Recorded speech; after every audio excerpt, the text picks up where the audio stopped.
Bonjour, bienvenue sur le plateau de l'internaute.com. Ça y est, c'est parti, c'est la déclaration de revenus. Comme chaque année, quand approchent les ponts du mois de mai, eh bien, il faut vous pencher sur vos revenus de l'année précédente pour les déclarer, afin qu'au mois de septembre, vous régliez votre impôt sur le revenu. Comme chaque année, nous vous proposons de vous aider à remplir cette déclaration de revenus. Et pour cela, nous recevons Stéphane Couder, bonjour. Bonjour. Et Christine Canu, bonjour. Bonjour. Tous les deux, vous êtes à la Direction Générale des Finances Publiques. Et donc, pendant une heure, vous allez pouvoir répondre aux questions des internautes. On va tout de suite commencer par la question de Nicole qui vous demande: nous sommes un couple marié sans enfants, retraités tous les deux. Mon mari perçoit la retraite d'ancien combattant. Je suis invalide à 85%. Je ne perçois pas de pension. J'ai une petite retraite. À combien de parts avons-nous droit ? Si cette dame est titulaire de la carte d'invalidité, ce que je comprends puisqu'elle a une invalidité à 85%, donc elle doit être titulaire de la carte d'invalidité à plus de 80%, donc du coup elle a droit à une demi-part supplémentaire. Donc en état marié, ils doivent avoir droit pour leur couple à 2 parts et demie, puisque si monsieur devait avoir droit à une demi-part titulaire de la carte du combattant, ces demi-parts ne seraient pas cumulables. D'abord, au regard de ce qui est dit, c'est probablement pas le cas, et en tout état de cause, elles ne seraient pas cumulables. Donc au regard des éléments donnés, ça doit être 2 parts et demie. Restons sur le nombre de parts avec la question de Fernand qui vous demande: pour ma déclaration de revenus, ai-je droit à une demi-part supplémentaire pour avoir fait mon service militaire en Algérie? Alors, stricte condition d'avoir fait son service militaire en Algérie, la réponse est non. La condition, en revanche, on peut avoir effectivement en tant que titulaire de la carte du combattant une demi-part supplémentaire, mais là aussi je comprends que ce n'est pas ce qui est dit dans le... Là aussi au regard de ce qui est dit, a priori, non, il n'a pas droit à une demi-part supplémentaire pour cette stricte raison-là. D'accord. Marc vous demande: je me suis rendu compte que ma déclaration d'impôt ne me reconnaissait qu'une part, alors qu'en fait depuis 4 ans je peux faire valoir une part et demie. Comment faire? Eh bien, il suffit à Marc de faire une réclamation auprès de son centre des finances publiques, de faire valoir ses droits avec effectivement les pièces justificatives à l'appui, de façon à ce que, donc c'est une réclamation contentieuse, de façon à ce qu'on refasse son calcul d'impôt pour lui donner la part et demie à laquelle il a droit, sous réserve effectivement qu'il fournisse les justificatifs prouvant qu'il y a bien droit. D'accord. Et il ne doit pas oublier de cocher la case correspondant à sa demi-part sur la déclaration des revenus qu'il va déposer cette année. Pardon. D'accord. Donc ce qui veut dire pour Michel, donc c'est surtout de bien faire, de bien déclarer, bien mettre les informations. Oui. Alors, pour cette année, voilà. Il doit faire une réclamation contentieuse pour les années précédentes, puisque manifestement il y avait droit et il n'a pas eu ce droit puisqu'il ne l'a pas demandé. Et pour cette année, comme le disait Christine, il faut qu'il remplisse correctement sa déclaration de façon à avoir droit à sa demi-part supplémentaire. D'accord. Alors on a quelques questions qui se rassemblent, il y a notamment celle de Michel et de Déon qui s'inquiètent, qui vous demandent s'ils vont perdre la demi-part liée à une situation de veuf. Alors, pour les veufs, deux choses, c'est-à-dire il y a une demi-part qui était attribuée avant les revenus de 2008, qui était attribuée aux veufs dès lors qu'ils avaient un enfant majeur imposé séparément. Donc cette demi-part a été modifiée à compter de l'imposition des revenus de 2009. Donc il y a deux sortes de demi-parts correspondant à cette situation, selon que la personne a élevé ses enfants seule pendant 5 ans ou pas. Et il va perdre la demi-part qui a donné droit à un avantage en impôt dégressif depuis 2009. Il va la perdre à compter des revenus de 2013. Sauf s'il a élevé ses enfants seuls pendant 5 ans. Donc sur les revenus 2012, c'est encore l'ancien système, on peut dire ça comme ça ? Il y a encore les deux demi-parts en fait. Celle qui donne droit à un avantage en impôt dégressif qui existe pour la dernière fois en 2012, pour les revenus de 2012. D'accord. Et l'autre case qui, elle, va perdurer, l'autre demi-part qui, elle, va perdurer, qui correspond à la case L, et celle-ci, elle est attribuée aux personnes qui ont élevé seules leurs enfants pendant au moins 5 ans. Celle-ci ne sera pas supprimée. D'accord. Juste peut-être en complément sur la première situation, donc qui donne droit à un avantage en impôt dégressif. L'avantage en impôt est de 120 € cette année. Il est spécifié d'ailleurs sur la déclaration de revenus. Donc il peut y avoir des cas, si vous êtes dans ce cas-là, où vous avez une situation fiscale qui est équivalente à celle de l'année dernière pour vous et où vous voyez votre impôt augmenter. C'est simplement parce que effectivement le plafond de cette demi-part supplémentaire baisse. D'accord. On a une question de Johan qui nous dit: bonjour, je n'ai pas réalisé ma déclaration en 2012. Comment puis-je régulariser ma situation? Quels sont les risques encourus?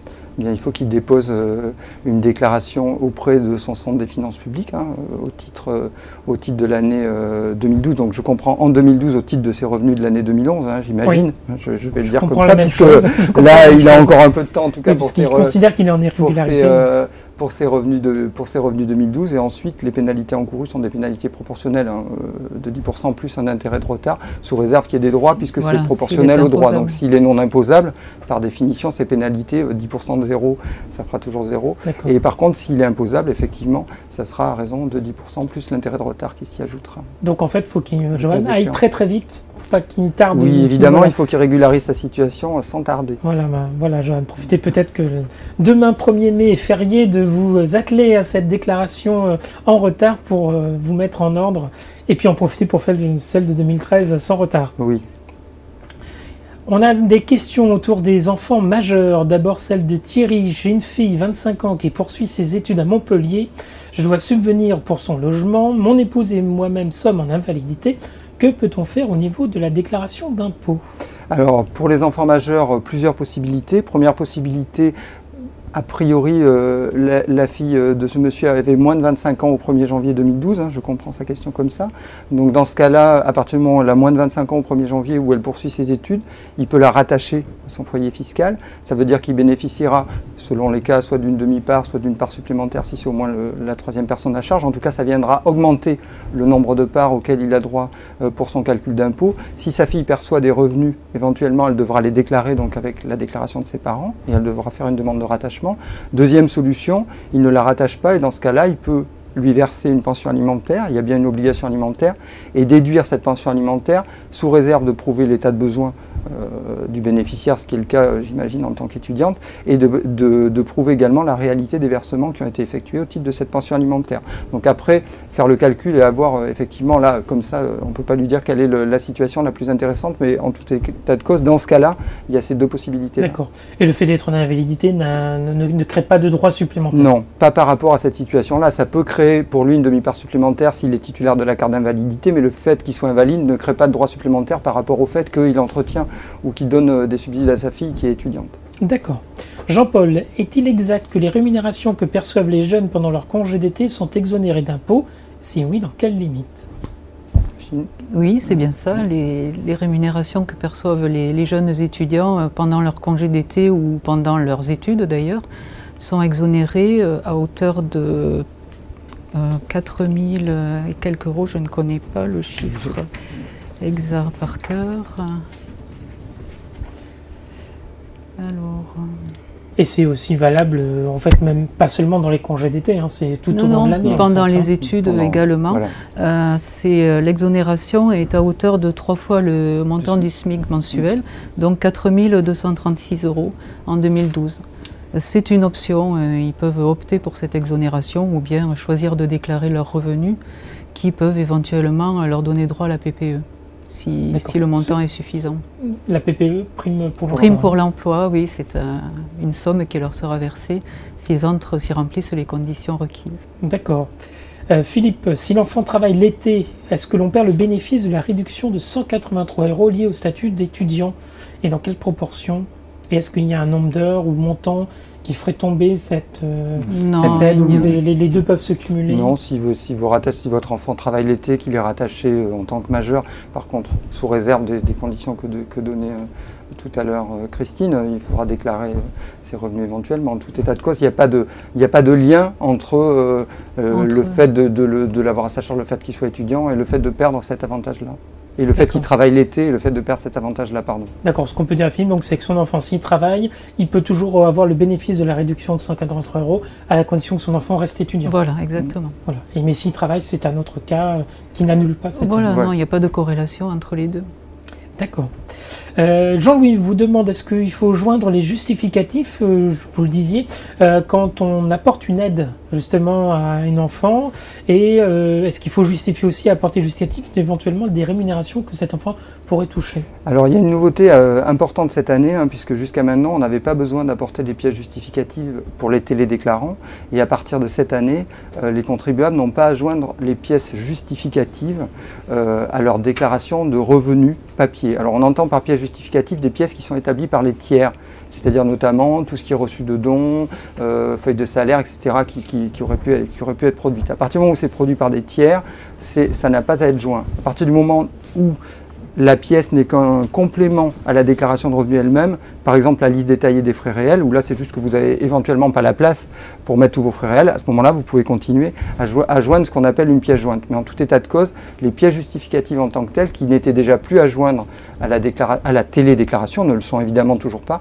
mais à partir de cette année, elles n'ont plus à être jointes non plus à la déclaration de revenus papier, sachant que évidemment, l'administration fiscale se conserve le droit de les demander ultérieurement et que vous serez en obligation de les produire pour justifier de votre déduction, évidemment. Donc, ne pas les jeter. Non, ne pas considérer que c'est bon puisqu'on ne les fournit plus, on ne les garde plus. Non, ne jetez pas vos pièces justificatives, conservez-les en cas de demande ultérieure de l'administration, bien sûr. Combien de temps on les conserve? 3 ans. 3 ans. Minimum, oui. Voilà. Et pour une pension alimentaire, il faut donc avoir la preuve du versement, donc garder les talons de chèque ou les traces des virements. D'accord. Ou les relevés de compte qui prouvent voilà. le Exactement. virement. D'accord. Question de Nadine, elle nous dit: mon fils aura 23 ans en juillet, il est à ma charge fiscalement et financièrement car il est actuellement sans emploi. Mon ex-mari me verse une pension de 208 € tous les mois. 218 par euro. Comment pourrais-je encore bénéficier de la déduction fiscale pour mon fils sur ma déclaration que je vais faire le mois prochain?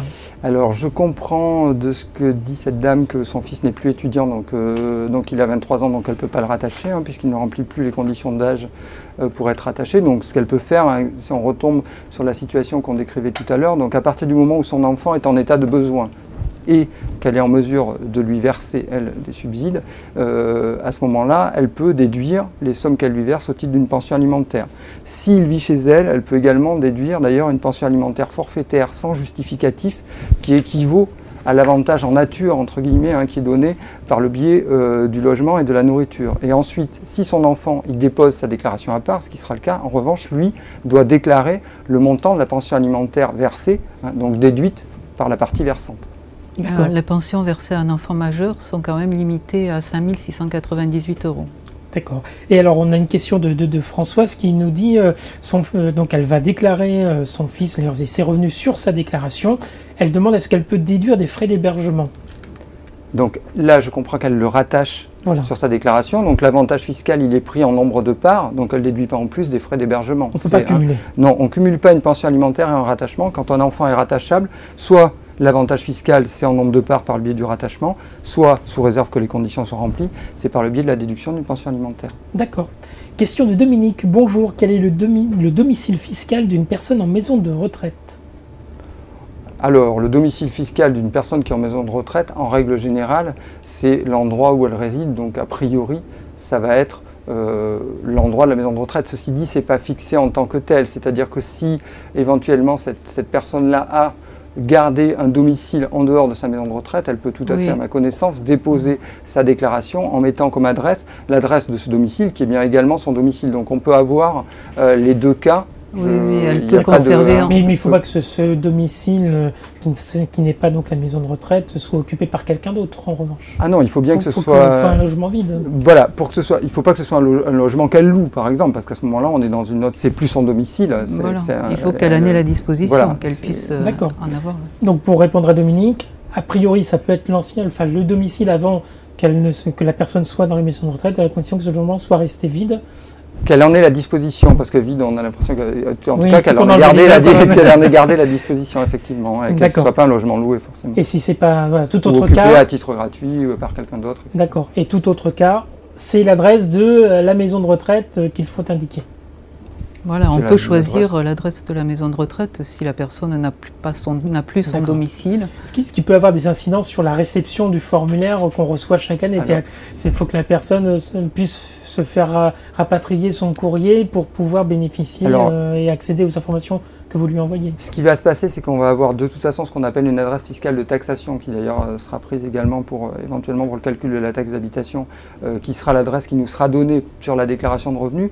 Mais le cas échéant, les contribuables peuvent, ou les usagers peuvent, s'ils le veulent, donner une adresse d'envoi qui peut être différente de cette adresse-là. C'est-à-dire que vous pouvez avoir une adresse d'envoi qui n'est pas l'adresse fiscale de votre taxation. Ça arrive de façon assez courante. Ce n'est pas le cas le plus courant, mais c'est tout à fait possible. D'accord. Question de Maïta. J'habite dans la Seine-Saint-Denis, je n'ai toujours pas reçu ma déclaration d'impôt. Est-ce normal ? Jusqu'à cette semaine, c'est possible. Il faut attendre la fin de la semaine. D'accord. En principe, tout le monde l'aura reçu à ce moment-là. Donc si vendredi ou samedi, Maïta, vous n'avez pas reçu votre déclaration, là, il faut s'adresser au centre des finances publiques. Oui, aller à son centre des finances publiques qui vous éditera une copie de la déclaration que vous n'avez pas reçue. D'accord, mais pour le moment, rien d'anormal, donc Maïta. On a des questions sur la pose de fenêtres, alors même beaucoup, on va peut-être tous résumer toutes ces questions en une seule, notamment celle de Marie-Paul, Josiane et de Nadine, qui ont donc fait poser des fenêtres sur le mur ou sur le toit avec des volets roulants, parfois solaires. Est-ce que ces travaux d'installation de fenêtres sur des toits sont déductibles des impôts ? Alors, les fenêtres isolantes ouvrent droit à un crédit d'impôt. Si elles sont réalisées dans un immeuble collectif en 2012, il n'y a pas de condition. La seule condition à respecter, c'est que ces fenêtres remplissent les caractéristiques techniques d'isolation que vous trouverez dans les notices et sur le site impôt.gouv. Toutefois, à compter de 2012, les remplacements de fenêtres dans les maisons individuelles n'ouvrent pas droit au crédit d'impôt s'il s'agit de la seule dépense réalisée dans la maison. Donc voilà. Si les deux Velux ont été posés dans un immeuble collectif, ce qui est quand même assez rare, à moins d'habiter sous le toit, dans ce cas, le crédit d'impôt est accordé au taux de 10%, je pense, au taux de 10%. Et en revanche, si en 2012, elle a posé ces Velux, qui sont donc des fenêtres isolantes, dans une maison individuelle, et s'il s'agit de la seule dépense d'isolation et en faveur du développement durable, cette pose de Velux n'ouvrira pas droit au crédit d'impôt. D'accord, donc il faut faire d'autres travaux, d'autres aménagements au niveau du toit pour pouvoir, en fait c'est la somme globale des travaux. Pas au niveau du toit. Il faut faire d'autres dépenses d'isolation, c'est-à-dire faire l'isolation des murs, ou bien faire l'isolation totale du toit, ou bien poser une chaudière à condensation, ou bien un poêle à bois, une des catégories de dépenses qui ouvrent droit au crédit d'impôt développement durable et économie d'énergie. Et alors c'est sur une période, hein, c'est pas sur une seule année le montant. Alors oui, le crédit d'impôt est calculé sur un montant de dépenses qui est apprécié sur 5 années consécutives. Donc ce montant de dépenses est limité à 8 000 € pour une personne seule, 16 000 pour un couple, avec une majoration par enfant à charge. Et donc si la personne a déjà épuisé son montant de dépenses au cours des 4 années précédentes, en 2012, elle ne pourra pas bénéficier du crédit d'impôt. Mais encore une fois, en ce qui concerne les fenêtres dans les maisons individuelles, désormais, il n'est pas possible d'avoir un crédit d'impôt si on réalise cette seule dépense. Alors si on a fait des travaux là cette année, en 2012, pardon, on a changé les fenêtres en 2012, et qu'en 2013 on décide de faire d'autres travaux d'isolation, est-ce que dans la déclaration de l'année prochaine, on pourra associer les travaux, fenêtres et isolation ? Non, ce sont des dépenses réalisées la même année qui donnent droit au bouquet de ce qu'on appelle le bouquet de travaux. Ou le même devis, mais qui peut avoir des réalisations échelonnées. Il faut que les dépenses soient réalisées la même année. D'accord. Voilà. Mais non, sur 2 années distinctes, les deux catégories de travaux ne vont pas se cumuler si elles sont réalisées sur 2 années différentes. D'accord, donc c'est bien important. Donc c'est très important en fait d'avoir une réflexion d'ensemble. On ne peut pas faire des actions de manière isolée et en se disant j'ai mes 5 ans donc je vais faire sur 5 années des travaux répartis. Non, le bouquet de... bien que ça serait assez compliqué à gérer si tout d'un coup quelqu'un dans 3 ans pouvait venir nous dire ah bah tiens il y a 3 ans j'ai fait ça mais comme maintenant je rajoute ça, le régime n'est pas le même donc effectivement l'annualité de l'impôt ici est totalement respectée. Oui. D'accord. Ouais. Question de Florent. Auto-entrepreneur depuis 3 ans, je paye l'impôt libératoire sur le revenu. Dois-je effectuer une déclaration de revenus ? Alors oui, si vous êtes auto-entrepreneur et si vous avez opté pour le versement libératoire, vous avez déjà acquitté vos cotisations sociales et un prélèvement libératoire de l'impôt sur le revenu. Mais vous devez déclarer votre chiffre d'affaires sur la déclaration, une déclaration qui est à joindre à votre déclaration de base que vous avez reçue à votre domicile. Donc indiquez le montant de votre chiffre d'affaires sur la déclaration qui s'appelle 2042C complémentaire pro pour revenus des professions non salariées. Vous indiquez le montant de votre chiffre d'affaires. Sur ce montant, il ne sera pas imposé une deuxième fois. Mais simplement, il est retenu pour la détermination du revenu fiscal de référence et éventuellement pour le calcul de vos impôts sur vos autres revenus, si vous en avez d'autres. D'accord. Et vu qu'il a payé un impôt libératoire, en fait, il sera déduit ce qu'il a déjà payé de la somme que vous aurez déterminée. Non, parce qu'on ne recalcule pas un autre impôt sur le revenu sur le montant du chiffre d'affaires qu'il va déclarer. Donc l'impôt qui est libératoire, il est versé une fois pour toutes. Donc on ne recalcule pas d'impôt, mais on ne rembourse pas le prélèvement libératoire. Le chiffre d'affaires de l'auto-entrepreneur, il est à déclarer uniquement pour que l'administration détermine le montant du revenu fiscal de référence qui sert à des abattements sur la taxe d'habitation, etc. D'accord, donc c'est juste, on va dire, une procédure administrative qui n'impliquera pas un paiement d'impôt en septembre. Pas d'impôt, pas d'impôt nouveau, mais des incidences quand même, donc pour le montant du revenu fiscal de référence. Et puis comme je vous disais, si la personne ou un membre du foyer a d'autres revenus imposables, on calcule ce qu'on appelle un taux effectif qui comprend donc le montant du revenu de l'auto-entrepreneur. D'accord. En tant que tel, son revenu, il a été déjà taxé, il n'est pas retaxé. Mais effectivement, ça a tout à fait ses conséquences-là. On va revenir sur les travaux. Cette fois, non plus les fenêtres, mais le chauffage. On a pareil plusieurs questions de personnes, de lecteurs qui ont procédé à des aménagements. On a notamment Valérie qui nous dit « Nous avons emménagé dans notre maison neuve en décembre 2012. Nous avons installé un poêle à bois et un chauffage au sol aérothermie, RR. Pourriez-vous m'indiquer si ces deux types de chauffage peuvent permettre de bénéficier d'un crédit d'impôt ?» Alors, un chauffage au bois, vous dites un poêle ? Poêle au bois. Poêle au bois. Et un chauffage au sol RR. Alors, un chauffage au sol RR, je ne pense pas, parce que les pompes à chaleur, je suppose qu'il s'agit d'une pompe à chaleur qui génère ce mode de chauffage. Les pompes à chaleur RR n'ouvrent plus droit au crédit d'impôt. Voilà. Elles l'ouvraient il y a quelques années. Il y a quelques années, oui, mais bon, déjà depuis 2 ans, ça a été supprimé, cette possibilité. En revanche, le poêle à bois ouvre droit à un crédit d'impôt. D'accord. Pareil pour une cheminée avec un insert ? L'insert ouvre droit également à un crédit d'impôt. Il y a des critères de performance à respecter, hein, toujours pareil. On privilégie les équipements qui ont vraiment une performance fixée par différentes normes, une performance énergétique. Qu'on retrouve sur le site impôts.gouv.fr, oui, tout à fait. Et est-ce que si on a installé une chaudière à condensation avec une sonde extérieure, c'est le cas de Laurent, lui aussi peut bénéficier de cette réduction d'impôt? Chaudière à condensation également, oui, elle ouvre droit au crédit d'impôt. D'accord, très bien. On a parlé un petit peu de l'invalidité tout à l'heure, on a des questions qui nous sont arrivées. On a celle de Alain qui nous dit « Est-ce valable en déduction les cartes d'invalidité de moins de 80%? » Non, normalement, la titulaire de la carte d'invalidité ça doit être une carte d'invalidité d'au moins 80%. Le texte est très clair là-dessus. Et ensuite, il peut y avoir, suite à accident du travail, je crois qu'on peut avoir une invalidité de 40%. Mais en tout cas, en titre de titulaire de la carte d'invalidité, c'est carte d'invalidité au sens au moins 80%. D'accord. Et alors, question d'André, est-ce qu'il faut justifier la carte ou est-ce qu'un avis médical, par exemple, délivré par un médecin est suffisant pour caractériser le niveau d'invalidité? Normalement, il faut justifier de la carte ou à minima de la demande de la carte quand on est encore en attente. La demande de la carte peut être prise en compte, mais en tout état de cause, c'est la carte qui fait foi. Oui, tout à fait. Et alors, on a une question de Annie qui nous dit qu'elle est malentendante et ça lui procure un handicap de 60%. Est-ce que l'achat d'un appareillage fait partie ou peut permettre d'avoir un avantage fiscal? Non, il n'y a pas d'avantage fiscal qui soit lié à ce genre d'appareillage et on retombe sur la question de la carte d'invalidité à 80%. D'accord. Ensuite. Ok, c'est important cette barrière des 80% parce qu'on a aussi des questions autour de 40%.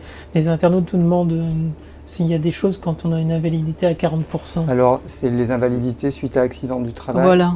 Où là, effectivement, la demi-part est ouverte pour une invalidité suite à accident du travail d'au moins 40% et à une invalidité d'au moins 80% avec une carte d'invalidité. C'est les deux cas avec effectivement des pourcentages d'invalidité distincts. Oui, oui, il y a la demi-part est accordée lorsqu'on perçoit une pension d'invalidité d'au moins 40% pour accident du travail ou une pension militaire. D'accord. Alors, on va passer à présent, on va revenir sur les enfants. Cette fois, c'est plutôt les enfants qui vont être un petit peu à charge. C'est par exemple, on a la question. Donc, je retrouve la question. Voilà, qui arrive. On a plusieurs questions donc, qui concernent tout d'abord Rouven qui nous dit « Je suis étudiant dans une association privée qui me délivre une bourse d'études à hauteur de 1 050 € par mois. Est-ce à déclarer dans ma déclaration d'impôt ?» Alors, par définition, un revenu est imposable sauf s'il est expressément exonéré. Sont expressément exonérées les bourses qui sont données pour des raisons sociales, hein, typiquement les bourses des étudiants classiques qui sont données en fonction des revenus de ces étudiants ou des revenus de leur foyer fiscal de rattachement. Je comprends, le montant est donné, hein, il me semble, c'est 1 050 € par mois. Donc là, je pense qu'on n'est pas dans ce cas-là, hein, mais qu'on est bien dans le cas d'une bourse d'études qui peut être donnée pour des travaux de recherche. Et dans ce cas-là, ces bourses d'études-là, effectivement, sont bien imposables, oui, au titre des traitements et salaires. D'accord. Ensuite, on a la question de Dominique. Mon enfant a quitté mon domicile en novembre 2012 et s'est pacsé avec son ami. Doit-elle déclarer ses revenus? Peut-elle demander son rattachement à nous, ses parents, pour la majorité de l'année? Alors, est-ce qu'elle doit déclarer ses revenus? La réponse est oui. Ça, en tout état de cause, il n'y a pas d'exception parce qu'elle s'est mariée dans l'année où... Et donc ensuite, la question était, pardon, hein, excusez-moi de revenir. Donc elle a quitté le domicile en novembre, elle s'est pacsée et donc Dominique demande si son enfant peut être rattaché malgré tout à son foyer fiscal pour la majorité de l'année. Donc, sous-entendu pour Dominique, une partie de l'année est rattachée au foyer fiscal de Dominique, une autre...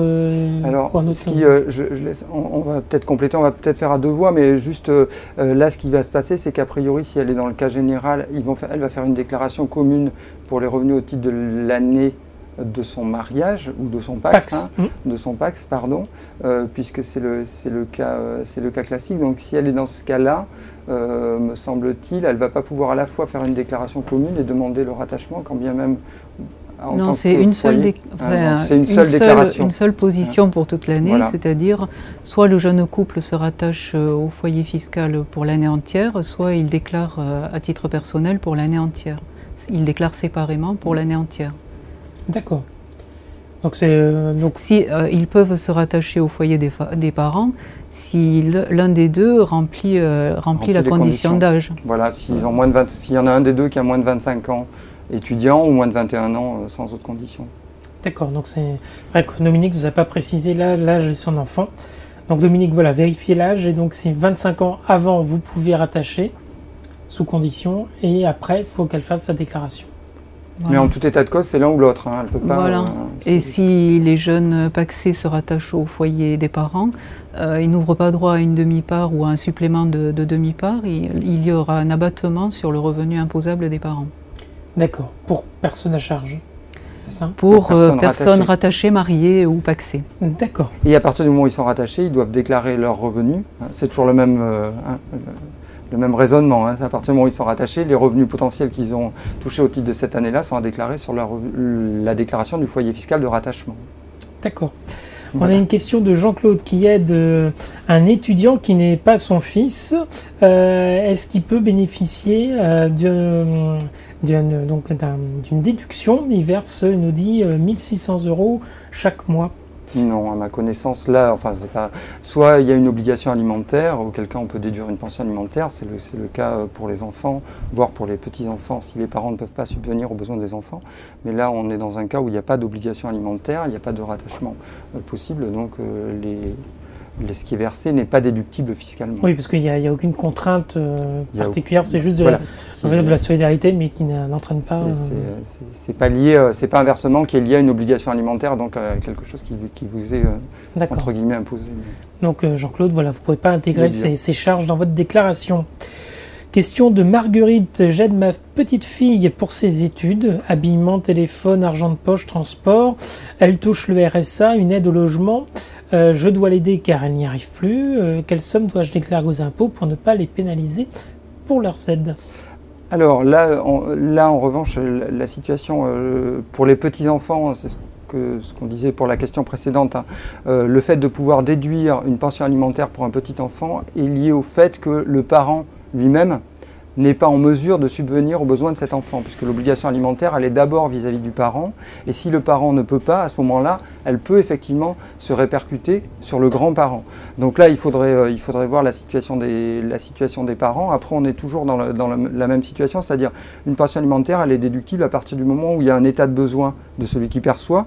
Là, je comprends que c'est le cas, puisque je crois que sa petite fille est au RSA. Oui. La possibilité de la partie versante. Hein, et donc là, ce qu'il faudrait voir, c'est donc si ces deux conditions-là sont remplies, effectivement, il faudrait voir si les parents sont en mesure, eux, de subvenir aux besoins de leur enfant. Dans ce cas-là, la pension alimentaire ne sera pas déductible. Si ce n'est pas le cas, effectivement, la pension alimentaire est déductible sous les conditions, d'ailleurs, que donnait Christine tout à l'heure. D'accord. Et elle doit être déclarée par le petit enfant. Oui. Bien sûr. Oui, il ne faut pas que l'un déclare et pas l'autre, il faut que les deux pensent à bien mettre les mêmes sommes. Le montant déduit, oui, est à déclarer. Question de Damien. En profession libérale depuis 8 ans, j'aimerais savoir pourquoi le RSI regroupe les charges pour certains indépendants, tandis que pour d'autres, nous devons cotiser à plusieurs organismes.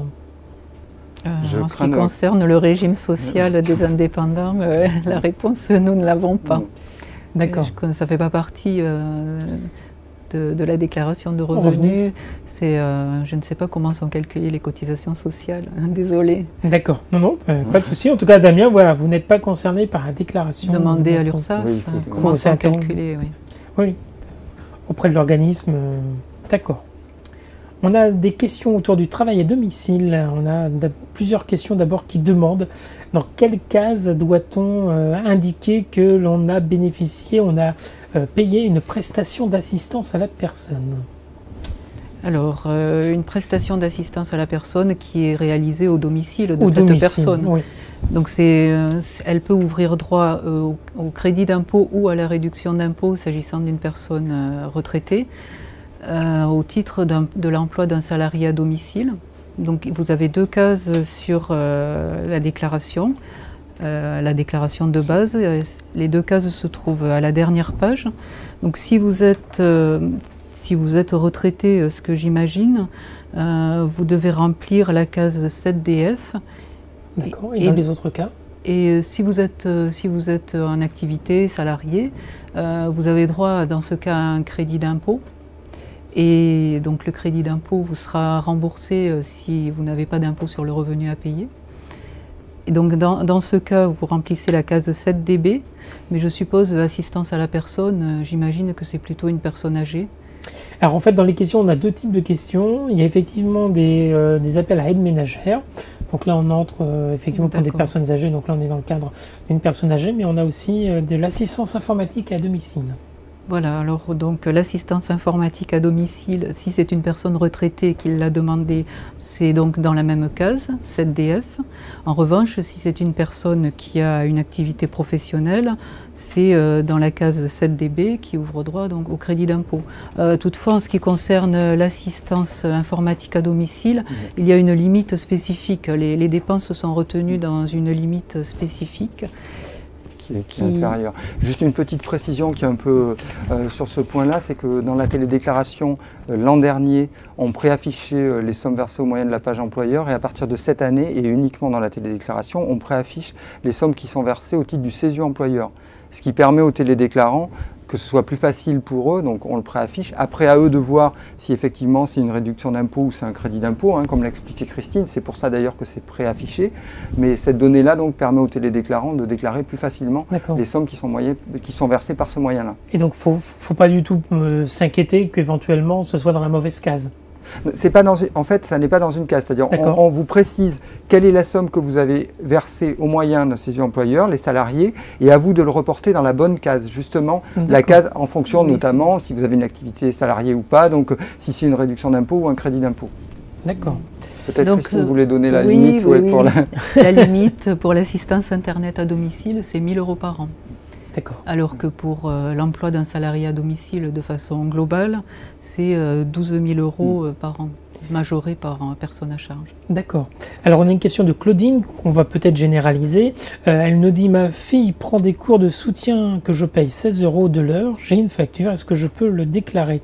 Donc autrement dit, si on fait appel à un travail à domicile, est-ce qu'il faut que ce soit par un organisme agréé ou bien tout service répondant aux caractéristiques définies?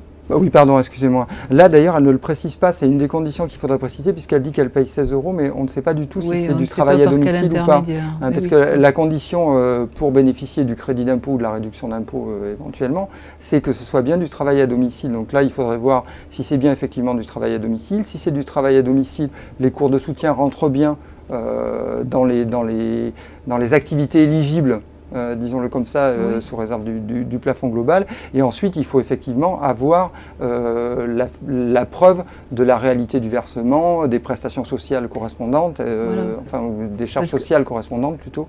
Parce que soit elle emploie la personne qui donne les cours à domicile, elle l'emploie de façon directe. Dans ce cas, elle doit soit avoir un CESU et donc avoir le relevé qui lui est adressé, qui comporte à la fois le montant versé à la personne et le montant des cotisations sociales. Parce que la réduction d'impôt ou le crédit d'impôt n'est accordé que si on rémunère la personne, le salarié, qu'on le rémunère, mais qu'on paye les cotisations sociales aussi. Donc soit elle l'emploie de façon directe et elle peut déduire à la fois les salaires et les cotisations sociales, enfin déduire, demander la réduction ou le crédit d'impôt au titre des salaires et des cotisations sociales. Soit elle l'emploie cette personne par le biais d'un organisme qui est dédié à ce genre d'activité. Et là, effectivement, l'organisme délivre une facture qui comprend qui comprend un montant global que la personne qui a payé peut indiquer sur sa déclaration de revenus. Mais pour revenir à la question que j'ai ajoutée à la question de Claudine, quand il y a une prestation à domicile, il n'y a pas nécessité que ce soit un organisme agréé, service de la personne Non, il peut y avoir les deux. Il y a les deux possibilités, comme le disait Christine. Soit vous passez par le biais d'une association, soit vous passez en tant qu'employeur direct, la plupart du temps d'ailleurs par le biais du CESU, pas uniquement, mais en tout état de cause, dans les deux cas, ce qu'il faut que vous ayez, c'est la preuve. C'est que ce soit un emploi à domicile, 2, qu'il soit éligible, et 3, que vous ayez la preuve de la réalité, non seulement du revenu, mais du paiement aussi des cotisations sociales. Voilà. D'accord. On a quelques questions sur l'expatriation. D'abord, Fabienne qui nous dit: mon fils est résident canadien, il travaille et paye ses impôts au Canada, il a cependant encore un compte d'épargne en France qui génère un tout petit montant à déclarer. Faut-il envoyer une déclaration en France avec ce montant ou doit-il le déclarer au Canada? Normalement, les intérêts perçus sur un compte en France subissent une retenue à la source lorsqu'ils sont versés à des personnes expatriées, non résidentes. Et donc cette retenue à la source est libératoire de l'impôt sur le revenu en ce qui concerne les intérêts uniquement. Donc en ce qui concerne ces intérêts, il n'y a pas de déclaration à déposer en France. D'accord. Ensuite, pour la déclaration à effectuer au Canada, il faudrait se renseigner auprès de l'administration canadienne. Mais qui a priori n'intègre pas les revenus d'épargne. Je ne sais pas, il faut voir selon les conventions internationales. Il peut y avoir des surprises. Si on est sur des sommes. Si c'est un tout petit montant, il n'y aura pas trop d'incidence, mais il faut voir, de façon générale, il faut voir avec l'administration du pays où on est domicilié ce qu'a prévu la convention. Et alors Nadine nous demande: bonjour, voici ma question. Nous faisons, mon mari et moi, une déclaration commune d'impôt sur le revenu. Je travaille en France et mon mari effectue des rotations en Angola pour une compagnie américaine. Avec un contrat de travail américain, il est payé en France sur un compte bancaire. Pourriez-vous m'indiquer dans quelle rubrique je dois faire apparaître ces revenus ? Alors c'est des situations, on peut peut-être donner un cadre général, oui. C'est vrai que c'est des situations qui sont quand même un petit peu complexes et qui des fois peuvent nécessiter une analyse un peu au fond. Lorsqu'on a un salarié qui est détaché ou envoyé à l'étranger par une entreprise française ou dans l'Union européenne, il y a un système d'exonération totale qui peut être mis en œuvre selon des conditions de durée sur place et d'activité. Je comprends que là c'est une société qui ne remplit pas ces conditions-là. Donc au regard de ce qui est dit, ce qu'on peut dire, c'est qu'a priori c'est bien des sommes qui sont imposables en France, manifestement en temps, je pense que traitement et salaire, il faudrait regarder à partir du moment où il y a des revenus qui sont peut-être encaissés à l'étranger, s'il ne faut pas déposer en plus de la déclaration de revenus une déclaration annexe qui s'appelle une déclaration 2047, qui est une déclaration de revenus encaissés à l'étranger. Et ensuite, il faudrait peut-être regarder si avec la convention, éventuellement, encaisser à l'étranger ou de sources étrangères, parce que là, voilà, c'est versé sur un compte en France, mais comme la société versante est américaine, vous dites. Oui. Donc dans ce cas, effectivement, il y a peut-être eu déjà un prélèvement, enfin il faut voir avec la convention toujours, il y a peut-être eu un prélèvement à la source, et dans ce cas, comme ce sont des revenus de sources étrangères, une déclaration spécifique à déposer, oui, pour les revenus étrangers, plus peut-être un crédit d'impôt si ces revenus ont déjà été soumis à une retenue, un prélèvement à la source. Et si on est dans les clous, j'ai envie de dire, on les ajoute au traitement et salaire, c'est ça? De toute façon, il faut les ajouter à ces revenus déclarés en France. Dès lors que vous êtes domicilié en France, vous êtes imposable sur l'ensemble de vos revenus mondiaux, sous réserve toujours des conventions internationales qui peuvent prévoir des positions différentes, mais après, les doubles impositions se règlent par la déduction d'un crédit d'impôt s'il y a eu une retenue à la source au départ. Très bien. Le fait d'avoir évoqué l'emploi à domicile a suscité des questions autour de l'assistance maternelle. On commence par Claudine qui vous demande « Je suis assistante maternelle chez moi et on me dit que je dois déclarer des repas que je ne fournis pas, ce sont les parents qui me les donnent.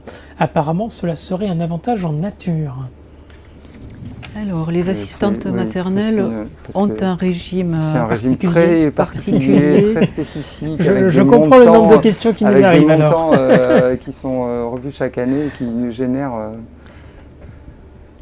D'accord.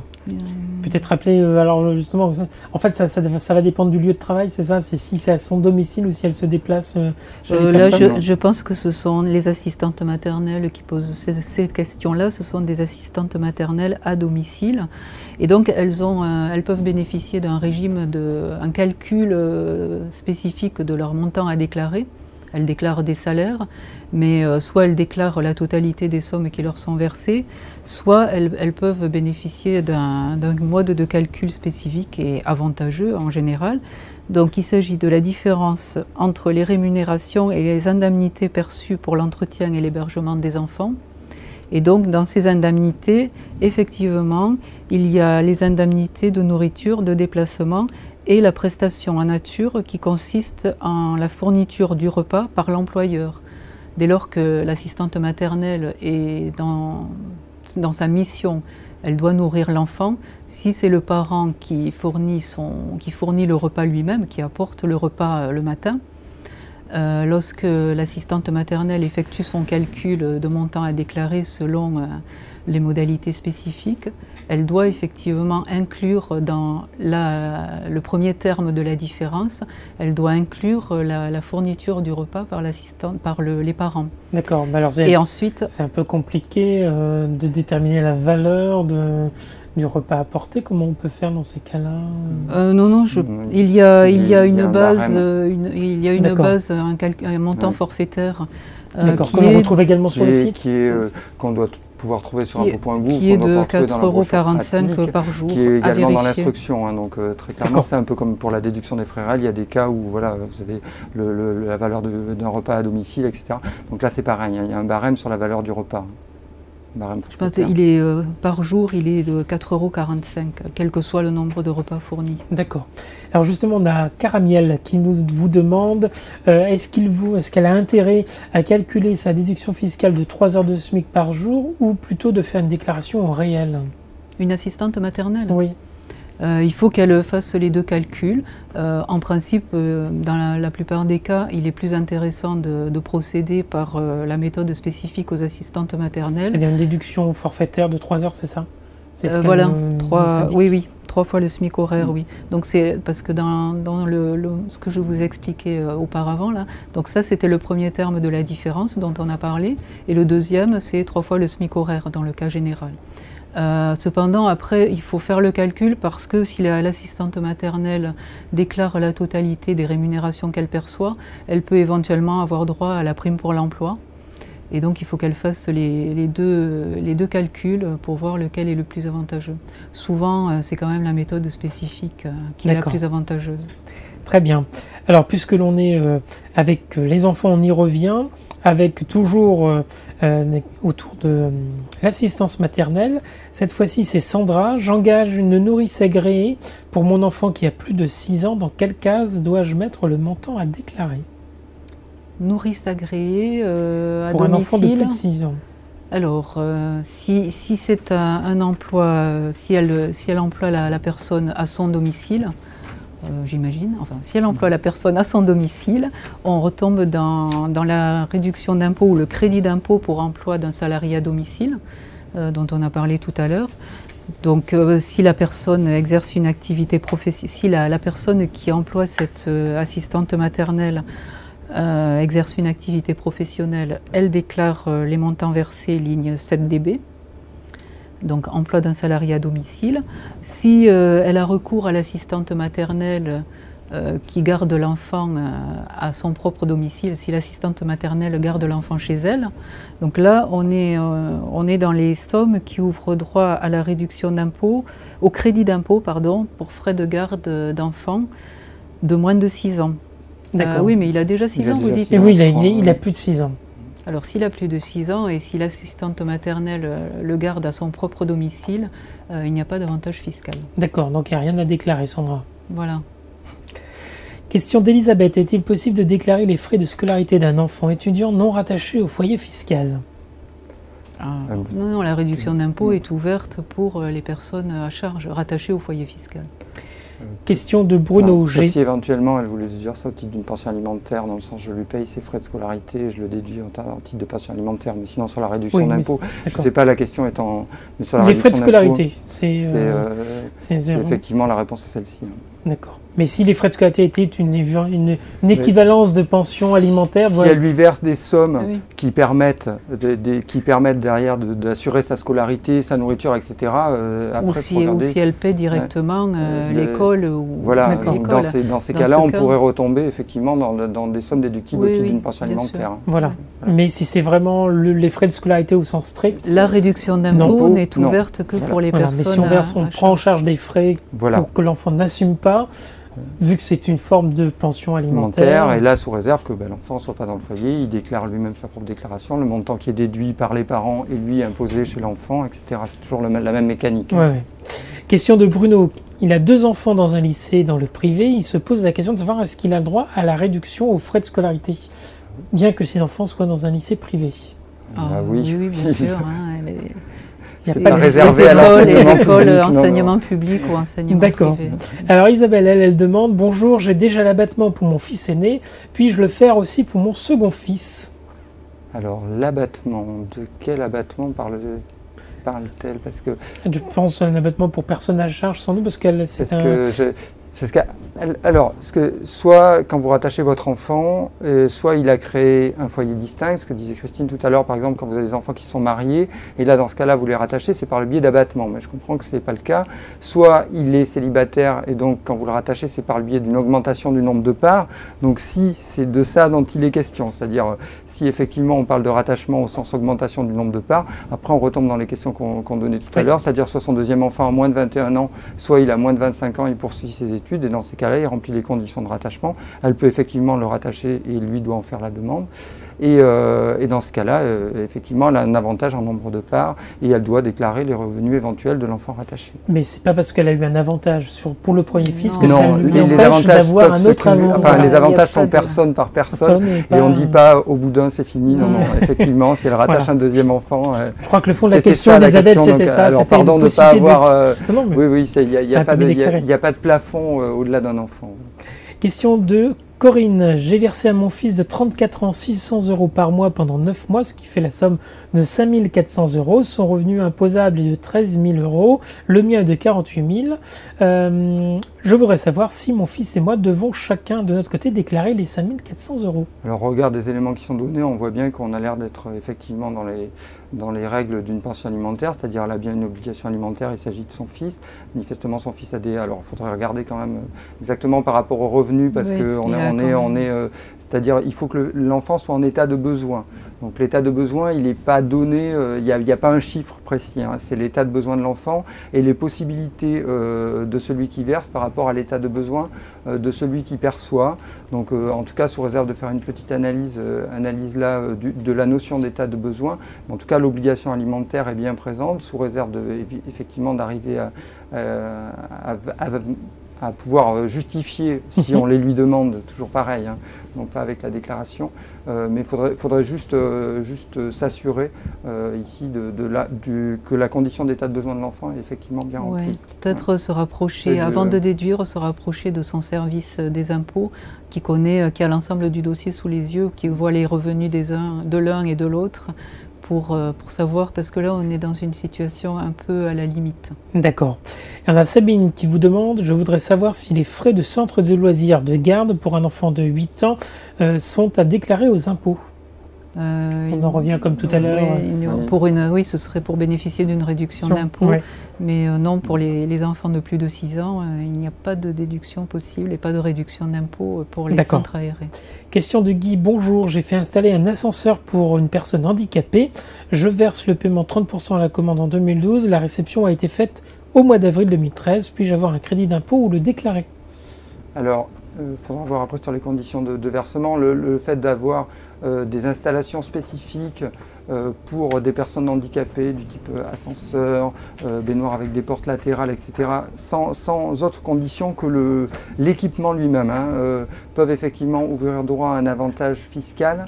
Ensuite, sur le versement et sur le... Donc il y a eu un acompte, hein, on va dire, de 30% à la commande qui a eu lieu en 2012 et la réception de l'ascenseur s'est faite au mois d'avril et donc je pense que Guy a payé le restant dû au mois d'avril, ce mois-ci. Le crédit d'impôt est ouvert l'année du paiement définitif de la facture. Donc pour les revenus de 2013, à vérifier que l'ascenseur remplit les conditions spécifiques destinées aux personnes âgées ou handicapées.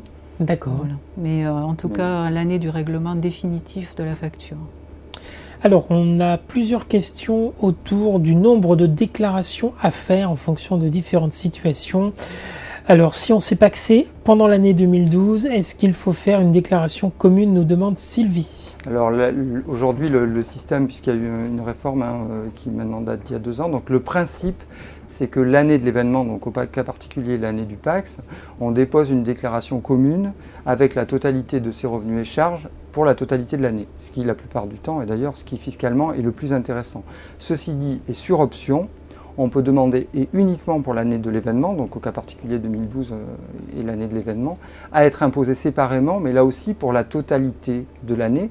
Donc dans ces cas-là, il faut cocher sur la déclaration 2042, ça doit être la case B de la page 2, qui dit bien qu'on demande une imposition séparée.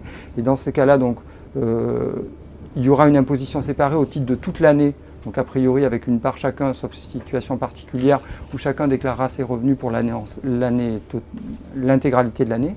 Et l'année suivante, évidemment, on passera, donc 2013 déposé en 2014, on passera à une imposition commune.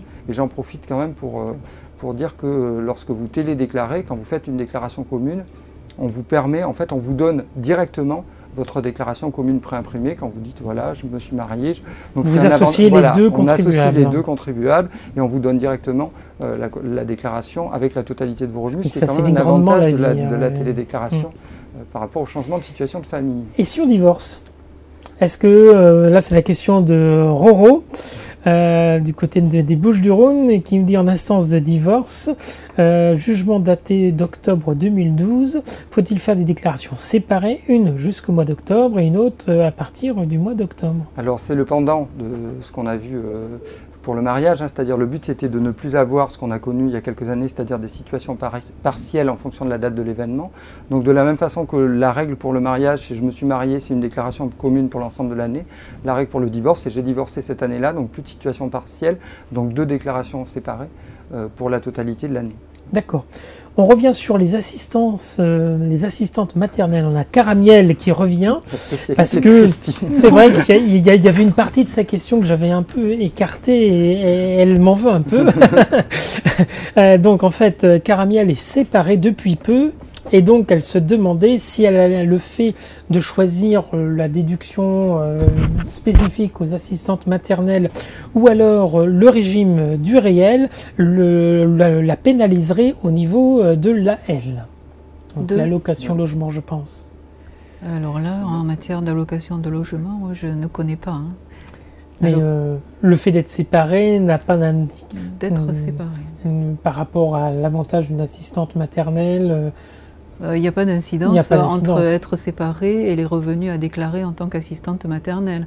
Séparée, si elle était mariée et si elle se déclare séparée, donc comme on disait avant, elle a une déclaration à déposer pour elle seule pour toute l'année, c'est-à-dire elle déclare ses propres revenus sur sa déclaration, et si elle était mariée, l'ex-époux déclare ses propres revenus sur une autre déclaration, mais il n'y a pas d'incidence sur la détermination du revenu en tant qu'assistante maternelle. Donc, Caramiel, voilà.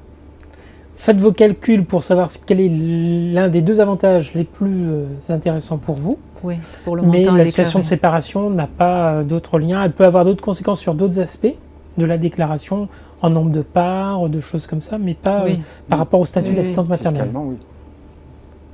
Question de Rosie, je déménage en juin. Dois-je faire mon changement d'adresse avant de faire ma télédéclaration ? Non, elle n'a pas besoin de faire son changement d'adresse avant de faire sa télédéclaration. Elle pourra effectivement l'indiquer, mais ceci dit, à partir du moment où elle déménage en juin, son adresse, qui sera prise en compte notamment pour sa taxe d'habitation, et son adresse au 1er janvier, son adresse initiale, mais en revanche, effectivement, elle peut tout à fait profiter de sa télédéclaration pour indiquer sa nouvelle adresse. D'accord. Et donc, pour un peu généraliser, donc quand on déménage, on prévient à tout moment en fait l'administration fiscale ou au moment de la déclaration On peut prévenir à tout moment l'administration fiscale effectivement de son changement d'adresse, hein, c'est le mieux. Et au plus tard, en tout état de cause, au moment où on dépose sa déclaration de revenus, là c'est le moment ultime pour informer l'administration fiscale effectivement de son changement d'adresse éventuel. Mais vous pouvez tout à fait le faire au fil de l'eau, le faire dès que vous déménagez. Il y a notamment, je change de coordonnées, hein, il y a des sites de services publics qui permettent derrière de diffuser l'information à l'ensemble des administrations. Donc il ne faut pas hésiter évidemment à aller sur ce genre de site et à indiquer sa nouvelle adresse. Il vaut mieux le faire le plus tôt possible pour recevoir le courrier à la bonne adresse. Voilà. Mais pas par anticipation, parce que c'est un peu la question qu'on sous-entend Rosie, c'est-à-dire elle sait qu'elle va déménager, donc par anticipation. Non, elle n'a pas besoin de le faire par anticipation. C'est vrai, c'est exactement ce que disait Christine. Après, il vaut mieux le faire tout de suite. Il y a toujours les systèmes de suivi d'adresse qui fait qu'effectivement, mais dès que vous avez changé d'adresse, mais là en tout état de cause, elle n'a pas besoin de le faire par anticipation, mais en revanche, elle peut profiter de l'acte déclaratif pour le faire maintenant. Hein. Voilà. Sachant qu'on met de toute façon la date à laquelle on est dans le nouveau logement. Oui. Alors, on a la question de Nicole qui nous dit que son ami a reçu sa déclaration de revenus avec aucun revenu marqué. Comment doit-il faire? Alors déjà, est-ce que c'est normal qu'on puisse recevoir une déclaration vide? En principe, on améliore constamment la préimpression. C'est vrai qu'aujourd'hui, on préimprime quand même beaucoup de revenus, puisqu'on préimprime les traitements et salaires, les pensions, les revenus de capitaux mobiliers. Donc on a quand même toute une batterie, on va dire, de revenus, et tous les revenus principaux qu'on peut préimprimer sont aujourd'hui préimprimés sur la déclaration de revenus. Après, il peut y avoir plein de raisons pour lesquelles vos revenus ne sont pas préimprimés. Je ne sais pas s'il avait déjà des revenus préimprimés l'année précédente. Si vous avez par exemple que des revenus non salariaux, par exemple si vous avez que des bénéfices industriels et commerciaux, que des bénéfices non commerciaux, que des revenus fonciers, par nature on ne peut pas les préimprimer, par exemple ces revenus-là. Donc est-ce que c'est normal ou pas? En tout état de cause, ce qu'il faut c'est porter sur sa déclaration les revenus imposables de l'année. Donc s'il n'a pas les éléments malheureusement sur sa déclaration, il faut qu'il aille les rechercher soit via les recoupements qu'il a auprès de son employeur, soit en règle générale par exemple s'il est salarié, il a reçu normalement le récapitulatif de ses bulletins de salaire de l'année à reporter sur sa déclaration. Donc dans ces cas-là, effectivement, il faut qu'il les porte. Et normalement, la situation devrait se régulariser sans aucun problème l'année prochaine. Voilà. Et de toute façon, voilà. Très bien. Voilà ce qu'il faut faire, donc Nicole. On a plusieurs questions autour de la prime pour l'emploi, notamment sur la façon de remplir les heures à déclarer quand on a eu un arrêt de travail. Comment cela doit se passer? C'est une question de Julien et de Claudie également qui posent la même question. Alors les arrêts de travail sont considérés comme un temps d'activité si l'emploi se poursuit après l'arrêt de travail, ce qui est le cas j'imagine. Donc, le nombre d'heures réalisées qui auraient dû être réalisées pendant la période d'arrêt de travail est à considérer comme des heures travaillées. Donc, si c'est un emploi à temps plein pendant le reste de l'année, la période d'interruption pour arrêt de travail pour maladie constitue aussi un travail à temps plein, donc c'est uniquement la case temps plein qui doit être cochée. D'accord. Et donc si c'est en neutre, revanche, en fait c'est neutre fiscalement, on va dire, le fait d'être en arrêt de travail. Disons que si c'est une période d'arrêt de travail au milieu de la période d'activité, la quotité de temps de travail, si c'est un travail à temps partiel à 50%, c'est pareil, c'est la même appréciation sur la période d'arrêt de travail pour maladie. Donc le nombre d'heures, il faut reprendre comme s'il avait été travaillé. Par contre, ça change quand la période d'arrêt maladie est plus longue, c'est ça? Ça peut changer s'il n'y a pas si c'est au milieu, s'il n'y a pas de continuation de l'activité salariée après la période d'arrêt de travail. Mais bon, je pense que le cas le plus fréquent, c'est un arrêt de travail d'une période relativement courte. D'accord. Et donc on rappelle peut-être la case à remplir. Alors le nombre d'heures. Oui, alors j'en profite pour dire d'ailleurs que depuis cette année, non seulement on pré-remplit comme on le faisait, on coche la case à temps plein lorsqu'il s'agit de gens à temps plein qui sont susceptibles de pouvoir bénéficier de la PPE. Et cette année, on remplit également le nombre d'heures rémunérées dans l'année pour ceux qui travaillent à temps partiel ou à temps plein uniquement sur une partie de l'année. Donc que ce soit d'ailleurs sur la déclaration papier ou sur la télédéclaration, ce qui permet normalement d'aider les usagers à remplir les cases concernant la PPE qui sont toujours considérées comme un petit peu compliquées. Charge à eux et charge comme pour toute préimpression que le salarié vérifie que la préimpression est exacte. Voilà, ce qui fait que ça va alléger un peu les craintes de Claudie et de Julien puisque une grande partie de leur interrogation est en fait déjà inscrite sur la déclaration. Normalement, en tout cas, voilà, ce dispositif devrait permettre d'alléger les craintes des usagers et leur permettre d'avoir plus facilement, puisque ce qu'on conseille en règle générale, c'est si vous avez un doute, remplissez les éléments liés à la PPE, puisque derrière, on établit les calculs et on voit si vous y avez droit ou pas, mais on a plutôt cette approche-là. D'accord. Par rapport à la question, je ne sais pas si Christine voulait rajouter alors, quelque chose. C'est la case 1 AV pour vous, un BV pour le conjoint, mais encore une fois, pour la première fois cette année, le nombre d'heures doit être pré-rempli dans la zone qui se trouve juste au-dessus. Et la case elle-même sert, dans ce cas, sert à rectifier si le nombre d'heures pré-rempli n'est pas exact. Voilà. Et qui est le nombre d'heures déclarées par l'employeur, c'est ça? Oui, ce qui est le nombre d'heures, effectivement, qui nous est fourni par l'employeur. Voilà, donc après, oui, les erreurs peuvent provenir de la déclaration effectuée par l'employeur. Très bien. On a quelques questions de cases. Alors, la question d'abord de Mickaël. Quel montant mettre dans la case 7TT? Le montant total ou bien le montant réduit à 10%? Alors, peut-être indiquer à quoi correspond la case TT. Christine va le rappeler, je pense, peut-être sur des cases, mais de toute façon, en règle générale, quand il y a des abattements, quand il y a des systèmes comme là, ce qu'on porte toujours, c'est le montant de la base. C'est-à-dire, et ensuite, entre guillemets, nous, on se charge du calcul. Ce qu'il y a, c'est que là, ça doit être une case, je pense, de crédit d'impôt développement durable, où on précise le taux du crédit d'impôt. Donc, c'est parce qu'il y a des taux à 10%, à 14%, etc. Mais donc on vous précise le taux, charge à vous de mettre en face la base, enfin à l'usager qui va nous permettre le calcul du taux, mais en tout état de cause, c'est pareil par exemple pour la déduction de forfaitaire de 10% pour frais pour les salariés, vous portez votre salaire imposable et puis on calcule derrière la déduction forfaitaire. D'accord, donc là, montant total, Mickaël. Le montant des dépenses ouvrant droit au crédit d'impôt. Voilà. Et ce sera la même réponse pour Virginie, mais qui concernait un tout autre domaine, puisque c'était le montant des intérêts d'emprunt. Là encore, on met le montant de l'intérêt payé dans l'année. De l'intérêt payé dans l'année, sous réserve qu'il ouvre droit évidemment au crédit d'impôt, le montant. Mais c'est exactement, tout à fait, c'est exactement le même système et le même dispositif, qui vaut pour l'ensemble de la déclaration d'ailleurs. C'est le montant des dépenses qu'il faut déclarer puisqu'il y a un plafond qui est appliqué ensuite aussi pour éventuellement limiter le montant des dépenses. Pour le crédit d'impôt, pour le droit au crédit d'impôt, il y a une limite en montant de dépenses et donc il doit s'appliquer. Alors, pour nos lecteurs qui sont en train de nous poser des questions, nous avons déjà pas mal traité le sujet des assistantes maternelles.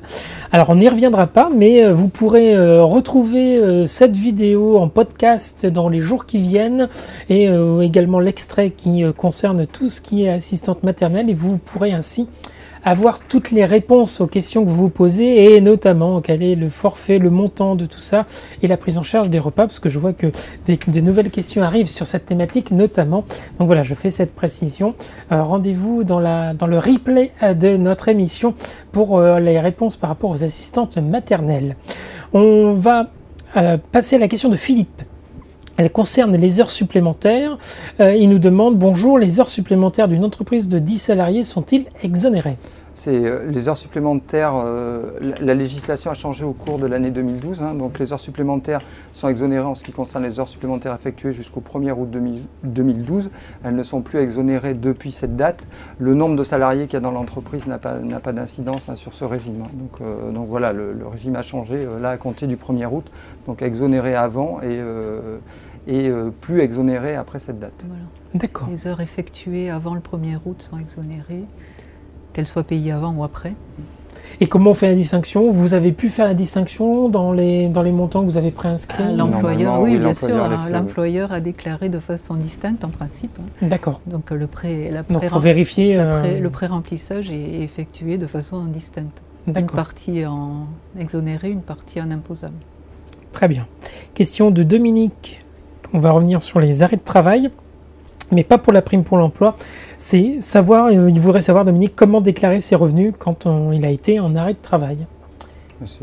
Les revenus sont imposables a priori en tant que traitement et salaire. Les revenus qu'il a perçus, salariés... c'est des indemnités journalières qui, d'ailleurs, si ces revenus sont préimprimés, ce qui doit être le cas, sont pris en compte dans la préimpression. Donc normalement, les revenus préimprimés qu'il a en tant que salarié doivent prendre en compte ces revenus-là et doivent être exacts. Si ce n'est pas le cas, évidemment, à ce moment-là, il faut les corriger en tant que tels. D'accord. On va terminer par un dernier thème, celui des frais réels et des frais kilométriques, si vous voulez bien. On va commencer par Bertrand qui vous demande où déclarer, dans quelle case mettre le montant des frais kilométriques. Ça doit être juste sous la case des traitements et salaires, donc ça doit être du 1AK ou un BK si jamais c'est le déclarant 2. Donc il a la case de ses traitements et salaires et juste au-dessous les autres revenus imposables connus et donc la case des frais réels. Le traitement de la case est le même effectivement sur la télédéclaration, sauf qu'il y a des facilités en plus sur la télédéclaration puisqu'il y a un écran qui lui permet en fait de précocher le type de revenu qu'il a et qu'il amène directement sur les cases ou sur la partie de la déclaration qu'il doit remplir. D'accord. On a la question d'Agathe qui nous demande: j'ai acheté une maison en Bourgogne il y a 6 mois qui est devenue ma résidence principale et je loue à Paris un studio. M'est-il possible de déclarer des frais kilométriques entre cette maison et son travail, bien qu'elle ait un pied-à-terre à Paris ? Alors, les frais kilométriques sont déductibles à hauteur de ce qui sont justifiés. Donc là, elle ne peut pas, a priori, déduire de frais de double résidence, puisque ça supposerait que, par exemple, qu'elle soit mariée, que son conjoint habite sur son lieu de travail, ce qui expliquerait la double résidence. Donc en ce qui concerne les purs frais kilométriques, ils sont déductibles à hauteur de ce qu'ils sont justifiés. Et il y a une distance maximale qui est prévue, qui est de 40 km par trajet, donc soit 80 km aller-retour, c'est-à-dire qu'on estime qu'au-delà de cette distance, c'est l'éloignement, il y a des convenances personnelles, donc il n'est pas déductible, sauf des cas particuliers qui seraient liés par exemple à l'état de santé. Enfin, voilà, il y a des situations sociales qui sont effectivement prises en compte, qui peuvent justifier un éloignement supérieur et une déduction plus importante, mais la règle est celle-là, donc c'est 40 km maximum par trajet, et sous réserve effectivement de les justifier, et ensuite effectivement avec juste le justificatif de l'éloignement, des justificatifs beaucoup moins construits à donner si on utilise le barème kilométrique. D'accord. Et donc alors la question de Patricia qui nous demande à partir de combien de kilomètres est-il intéressant de déclarer les frais réels ? Inférieur à 40 alors. Non, c'est pas aussi. C'est une question qui est la notion de déduction et d'intérêt des frais réels est dépendante effectivement du montant du salaire à déclarer, puisque vous avez une déduction forfaitaire, soit vous avez une déduction forfaitaire, soit vous avez les frais réels. Donc on ne peut pas répondre comme ça, il n'y a pas de réponse. En plus, ça dépend aussi d'utilisation du barème ou pas, ça dépend de la puissance fiscale de votre véhicule. Donc, faut faire des calculs. Donc très clairement, là, c'est une des données qui peut faire que c'est intéressant fiscalement d'opter pour les frais réels, c'est très clairement le fait d'avoir des frais de déplacement. Ceci dit, là, il faut vraiment faire le calcul. On ne peut pas ex nihilo comme ça sans avoir aucun chiffre. Et la recommandation qu'on peut faire, c'est ça, c'est de calculer le pourcentage qui est donc 10% du salaire annuel, à peu près. Si ces frais réels sont oui. supérieurs, pas à peu près, on ne fait pas d'à peu près. Non, après, ça peut être plafonné, ceci dit, mais Voilà. c'est 10% en tout cas. Et du coup, et effectivement, voir si elle a des cumulant frais les réels nouvelles. supérieurs à 10%. Et donc après, l'arbitrage se fait là. Si c'est supérieur à la déduction forfaitaire, c'est intéressant pour elle d'opter pour les frais réels. D'accord. Effectivement. Donc voilà Juste pour- une petite Oui. précision, quand vous êtes aux frais réels, tant pis pour... du coup, comme vous déduisez tous vos frais, si vous avez des remboursements qui viennent couvrir ces frais, tous les remboursements de frais que vous percevez sont imposables. Hein. Donc il faut aussi... Oui, c'est partie des revenus. Les allocations pour frais d'emploi que vous percevez en contrepartie de vos frais sont imposables puisque vos frais sont déductibles. Très bien. Et donc, du coup, vous avez aussi répondu comme ça à la question de Steph, qui est à peu près dans la même lignée que celle de Patricia. Cédric vous demande, je dispose depuis l'an dernier de tickets restaurant, qu'est-ce que cela entraîne du point de vue des frais réels? S'il opte pour les frais réels, il faut qu'il ajoute à sa rémunération la participation de l'employeur qui est habituellement exonérée lorsque on n'opte pas pour les frais réels. D'accord. Et enfin, il y a Jacques qui vous demande, peut-on déduire le montant correspondant à l'achat d'un véhicule d'occasion pour le trajet de travail? Le montant... Vous pouvez répéter. Pardon, oui. Alors apparemment, Jacques a acheté une voiture d'occasion et il veut savoir si le montant de son achat, il peut le déduire de son impôt. Parce que non, ce non, véhicule non. lui permet d'aller Non, au travail. Il ne peut pas déduire le montant de l'achat. Après, il y a les règles d'amortissement, donc effectivement, il doit pouvoir déduire l'amortissement, ou l'amortissement est pris en compte de toute façon Voilà. par le barème. Hein. barème. Donc la plupart du temps, le plus intéressant, c'est de prendre le barème qui prend en compte l'amortissement du véhicule, mais il ne peut pas déduire le prix d'acquisition du véhicule au titre de ses frais réels. D'accord. Eh bien, merci beaucoup. Stéphane Couder, merci beaucoup Merci. Christine Canu d'avoir répondu à vos questions. On n'a bien entendu pas pu répondre à toutes vos questions. On espère quand même que les thématiques étaient assez larges pour qu'elles couvrent pas mal d'interrogations que vous pouviez avoir. Et puis rassurez-vous, Christine Canu avec Camille Beauvieux reviennent le 22 mai prochain. Elles seront à votre disposition encore pendant 1 heure pour répondre à toutes vos questions. Je voudrais remercier Florent, Claire qui était à la technique ainsi que Enzo et Steve. À bientôt sur l'internaute.com.